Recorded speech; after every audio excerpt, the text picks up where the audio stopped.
Hey guys, what's going on? Sherman here. And I'm sure some of you have been eagerly awaiting this review, especially if you follow me on Instagram and you've just been seeing me blow it up with pictures of this knife ever since I got it. I'm sure some of you might even be sick of seeing it.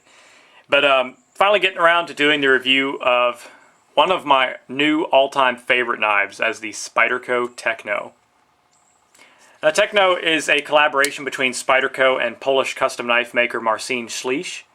Now, I'm sure I butchered that name, but I'm not Polish, so forgive me. I'm not saying forgive me for not being Polish, but forgive me if I butchered the name. So, this is Spyderco's production version of Marcin's custom folder, the mouse, and it is almost identical in every way. You can look up some pictures and compare the two. It is nearly identical, so they did a good job. But I will say, from handling this knife, I really don't see how a custom knife could be any better than this production. Now I know some of you guys are saying, what, Sherman, I own hundreds and thousands of dollars in customs, and you're just wrong. Well, that's fine. You know, I've never owned a custom knife. I've handled some. But I'm just saying from my experience on how things work, fit and finish wise, I don't see how fit and finish could really get any better than this. Could it equal it? Of course. But I really don't see how it could get too much better than this. It is just made that well. And Spyderco just keeps proving to me how amazing they are as a company in terms of the attention to detail they put into their knives, their attention to customer feedback. Now, I know I'm starting to probably sound like a Spyderco fanboy, and I'm not. But I do love Spyderco as a company because they do take all these things into consideration. Like I said, they keep in feedback. They keep that into consideration. Like I said, their attention to detail is just incredible. So they keep setting the bar as a knife company. Alright, so I'm just going to get into this review, going through the talking points like I normally do. And I'm going to start with the handle. As you see, it is a full titanium frame lock. Beautiful stonewashed titanium. Now, I'm just going to make an assumption. I can only assume that Spyderco sandblasted the titanium scales. And the reason I say that is because this titanium is much darker looking than some of the first ones that I saw in some of the first videos on YouTube of this knife. And some people who were some of the first ones who got them said that mine looks a lot darker than theirs. So I can only really assume that Spyderco sandblasted these and then stonewashed them, because sandblasting would give it that darker look. And what also helps me make that assumption is that all the hardware has been sandblasted. So the screws, the pocket clip, and the stop pin are all sandblasted, which is very nice. I love the way it looks, and it's also kind of rare to see on a production knife because that is an extra process. But I like the way it looks. It goes with the theme of this knife, you know, that raw, natural, kind of used look, and I love it. But nice uniform stonewashing. The edges of these scales have all been chamfered. You know, you can see the nice bevels, which here again, attention to detail, because it makes this knife very smooth and comfortable. There are no rough edges anywhere on the handle, so that's really nice. Reversible pocket clip, right hand carry, tip up only, which I prefer, so it's no big deal for me. You know, here's something that a lot of people don't like, but I love, the wire clip. Perfect retention, no rough surface to abrade your pants pockets. You know, it's not going to be hard to take out of the pocket or get into the pocket.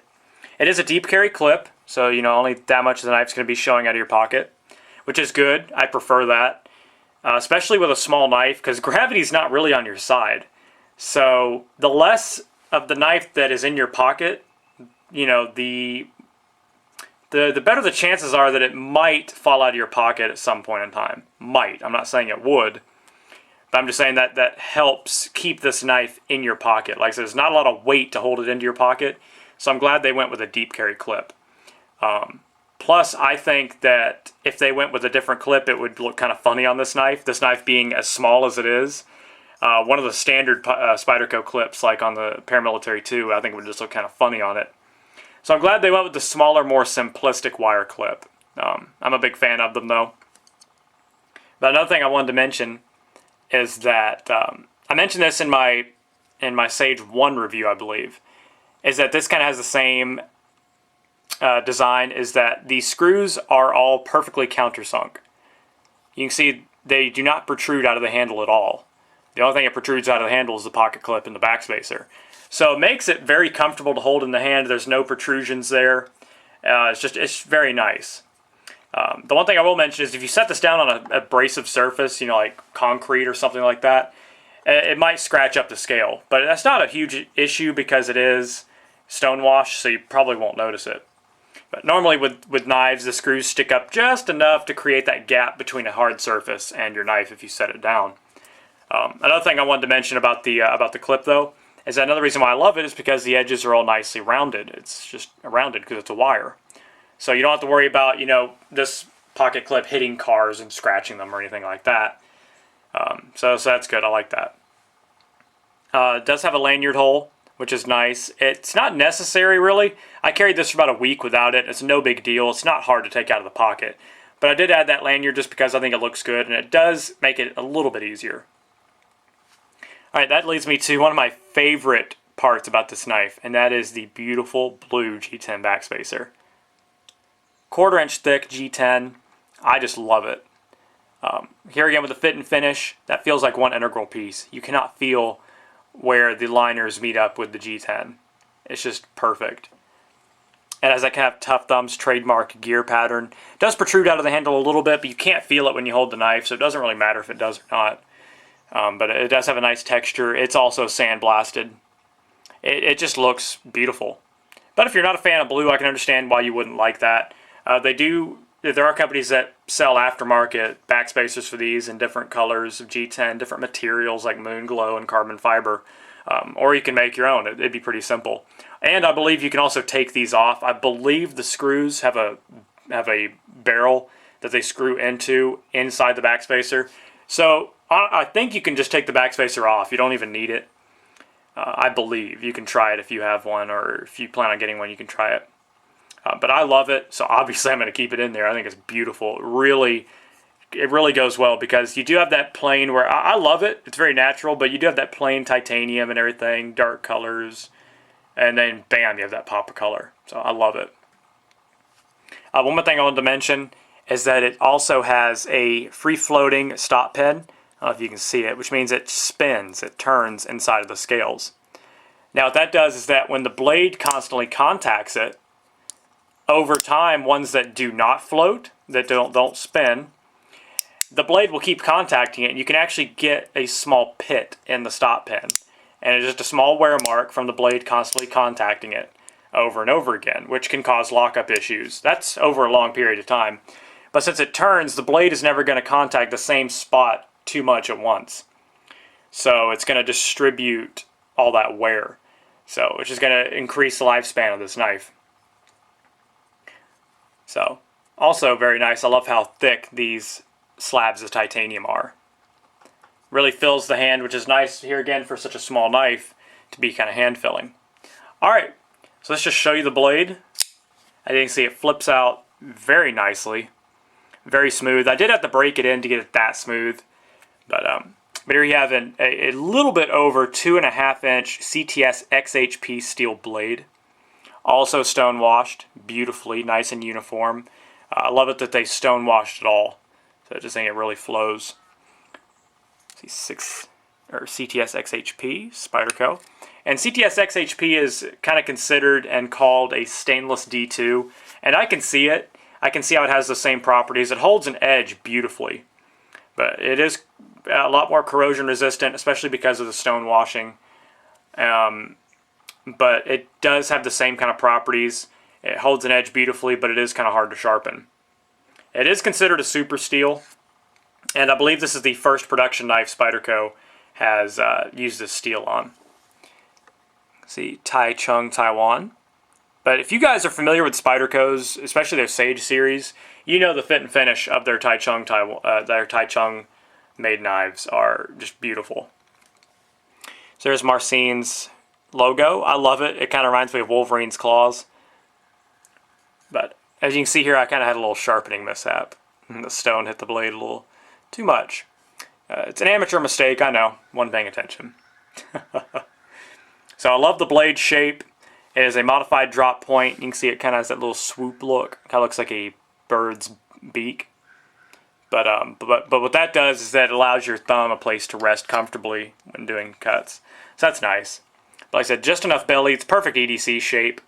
Full flat ground very thin, which makes it very, very sharp. It was razor sharp out of the box. I mean, just hair shaving, magazine paper cutting sharp, which is outstanding considering how thick of a blade this is. The blade stock, if I'm not mistaken, is 4.5 millimeters thick. It is just insane. But it really makes this knife a little tank. So I love how big and beefy that blade looks. You know, Spyderco could have gone with, you know, they could have just fully committed to the small knife. They could have made the handle really thin. They could have made the blade really, really thin, you know, kind of like a Kershaw leak. That's what a lot of companies do with these small knives. But Spyderco is holding up to their little big knife formula. Little knife with big features and performs like a big knife. So I love it. Jimping up top, not functional, really. I mean, it's theirs, it's nice, but it is very smooth. But it's kind of a give and take because it's smooth. You know, they smoothed all the edges of this blade. So no sharp corners here. There's no sharp inside corners of the Spidey hole like you have with some of the Manixes. You know, I've actually had to file down the inside rim right there on one of my Manix 2s because it was taking off some layers of skin every time I'd open it. But so it is very nicely rounded, and it kind of carried over to the jimping. Plus stone washing kind of smooths it out anyway. But like I said, it came razor sharp. I'm really liking CTS XHP. I don't know why I keep want to say 6. How's the lockup? Perfect. Is what would you say, 15%? It has stayed that way since I got it. It's been that same. It's been 15% since I took it out of the box, and I've opened it thousands of times. But the lock face has been heat treated, which is unusual for titanium frame locks. Most companies don't do that. Which here again, Spyderco's setting the bar. They heat treated the lock bar. Now what that does, I'm not going to go into it in huge detail, but titanium is not as hard as steel. It's stronger than steel, which means it can bend without breaking a lot more than steel can. But titanium is softer than steel. So when a pure titanium frame lock, and most of you know this, and I really don't know why custom makers always use it, if they don't heat treat it or add a stainless steel interface with it, the titanium is going to engage with the steel, which is harder. And then you know how if you guys experience tie frame locks, you know you get that stick when you disengage? It's because the titanium is molecularly bonding to the steel. And every time you unlock it, you're removing layers of titanium. Maybe small layers, but you're still doing it. And over time, and it's not that long of a time either, especially if you play with your knives like I do, I'm sure you do, you're going to get lockup issues. You're going to have up and down blade play very fast. And you're not going to have a very long lifespan of your knife, which is a shame considering how expensive titanium frame locks are, especially customs. So the fact that this is a production knife and they heat treated the lock face means no stick, which means no bond, which means it's not going to ever wear in. It shouldn't anyway. So no stick whatsoever, just absolutely buttery smooth. So that's beautiful. Beautiful engagement. The lock geometry is perfect. You can see the blades hang. It is not fully ground. I don't know why. That's just kind of what they're doing with this knife. I don't think it would need to be though. The lock is never really going to engage more than it is right now. You can see it's kind of marring the surface of the tang, which you usually only do if you have a heat-treated lock face. But I took the knife. I've actually took the knife apart, and you can see the lock face is brown where they had heated it up. So it is confirmed. It's not just me making that up. The lockup.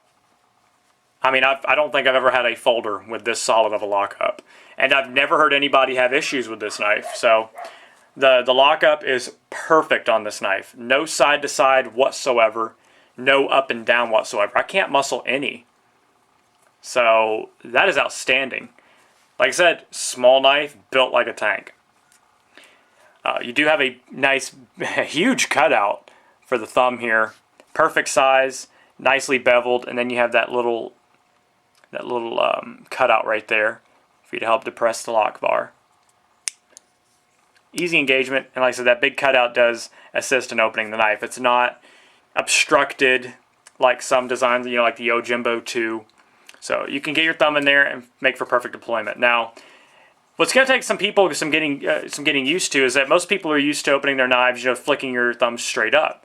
Well, because it is the hole is kind of surrounded by the scales, if you will. You can't really flick it straight up because your thumb is going to obviously hit the frame. So you have this little cutout right here, and you kind of use that as a guide, if that makes any sense. If you flick your thumb out in the same angle, fail, the knife will flick out almost every time, unless you're a noob like me. So the knife is very smooth, has phosphor bronze bushings. You guys can see it in there, very thick ones. Like I said, I did have to break it in, but now it's very smooth. I just did tighten the pivot, but let's see. Yeah, when you depress the lock bar, the blade will freely swing. Detent, absolutely outstanding. Detent is perfect. You're never going to shake the blade out, especially because, there's not a lot of gravity. Here again, it's a small blade. If it was longer, it might. I don't know, but the detent is perfect. Very strong, which I prefer. Very easy to control open this knife. Super fun to play with, and I just love the sound it makes. So very easy to control open, very easy to flick open. Like I said, I don't know if you guys have to wear yours in. Now, Tough Thumb's got one right out of the box. I saw his video. His was like even smoother than mine is now. So he could actually middle finger flick his. I don't really see how. As you can see, it's obstructed by the lock bar.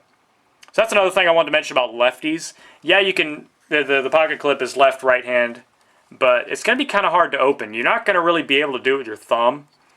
But what I've seen some lefties do is use their middle finger, which, yeah, would be easy. You see, I just did it, and I'm not even left-handed. But you can't really middle finger flick it. You can kind of do it if you get the right technique. I can't do it. There we go.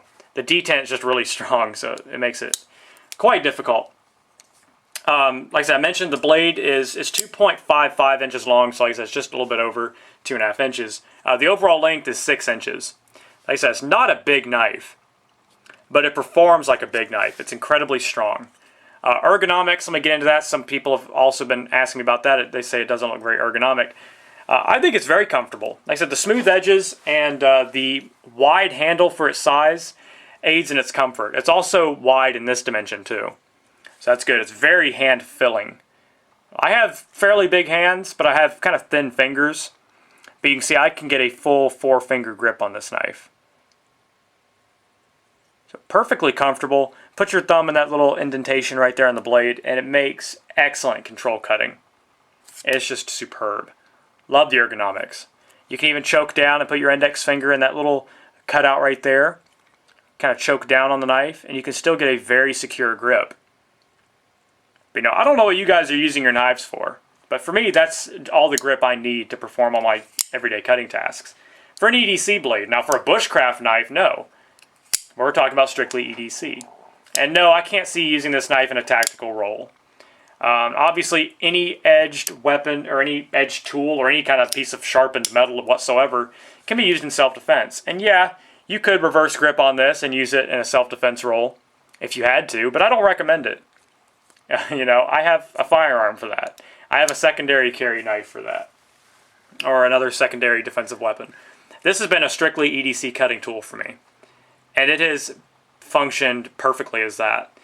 I have not been missing carrying a big knife lately. And for a lot of you, that may be weird to hear me say. Because like I said, you guys who know me, you know that I prefer my bigger knives. But this knife's been performing perfectly for me. So I have not been missing a larger blade. One more thing I wanted to mention, the weight. It weighs 3.6 ounces. A lot of you aren't going to care about that, but if you're nut and fancy weight Nazis, then it might be an issue. because it actually weighs more than helium. So you do feel it. It is bulky, or feels fairly bulky for its size. It's very deceiving, but titanium is not light, especially having a blade with that thick of stock. It's going to be a little chunky, but I love that. For a knife this size, I want to feel like I'm holding a tool. I don't want to feel like it's a toy, like you have with some smaller knives. So, excellent knife. They retail for about $180 on average. I picked mine up for $172 with free shipping off of cutleryshop.com. But you can get it off of Blade HQ for around the same price also. So alright guys, highly recommended. One of my favorite EDC blades of all time. So highly recommend this knife. Definitely give it a try. If you're used to bigger knives like me and you kind of look down on these smaller knives, if you just give it a chance, I think you'll be very, very pleased. Alright guys, hope you enjoyed the review. Hope you have a great rest of your day. Stay safe, stay sharp, and God bless. Sherman614, peace.